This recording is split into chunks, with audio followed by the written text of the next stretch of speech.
பஞ்சாபில் பேச்சுவார்த்தைக்கு அழைக்கப்பட்ட விவசாய சங்க தலைவர்கள் கைது செய்யப்பட்டதை கண்டித்து திருப்பூரில் விவசாய சங்கத்தினர் ரயில் மறியலில் ஈடுபட்டிருக்கிறார்கள். இது பற்றிய கூடுதல் விவரங்களுடன் இணைகிறார் செய்தியாளர் ராமசாமி. இது தொடர்பான விவரங்கள்.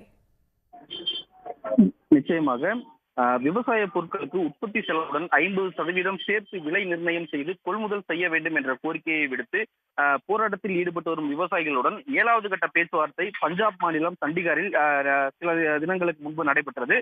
பேச்சுவார்த்தை முடிஞ்சு திரும்பி சென்ற விவசாயிகளை பஞ்சாப் மாநில அரசும் மத்திய அரசின் துணை ராணுவம் கைது செய்தது. இதனை கண்டித்து அவர்களை உடனடியாக விடுதலை செய்ய கோரியும் விவசாயிகளின் நியாயமான கோரிக்கையை நிறைவேற்ற வலியுறுத்தியும் திருப்பூரில் விவசாயிகள் பாதுகாப்பு சங்கத்தினர் ரயில் மறியல் போராட்டத்தில் இன்று ஈடுபட்டனர். ரயில் மறியல் போராட்டம் அறிவிக்கப்பட்டதை தொடர்ந்து ஏராளமான போலீசார் ரயில் நிலையம் முன்பு பாதுகாப்பு பணியில் ஈடுபட்டிருந்தனர். இதனைத் தொடர்ந்து விவசாயிகள் பொதுமக்களாக ரயில் நிலையங்களுக்குள் சென்று அமர்ந்திருந்தனர். தொடர்ந்து பெங்களூரில் இருந்து எர்ணாகுளம் செல்லும் இன்டர்சிட்டி எக்ஸ்பிரஸ் ரயில் திருப்பூர் ரயில் நிலையம் வந்தவுடன் உடனடியாக ரயில் முன்பு சென்று தண்டவாளத்தில் அமர்ந்து மறியல் போராட்டத்தில் ஈடுபட்டனர். இதனைத் தொடர்ந்து அவர்களை போலீசார் தடுத்தனர். இதனால் போலீசாருக்கும் விவசாயிகளுக்கும் இடையே லேசான தள்ளுமுள்ளு ஏற்பட்டது.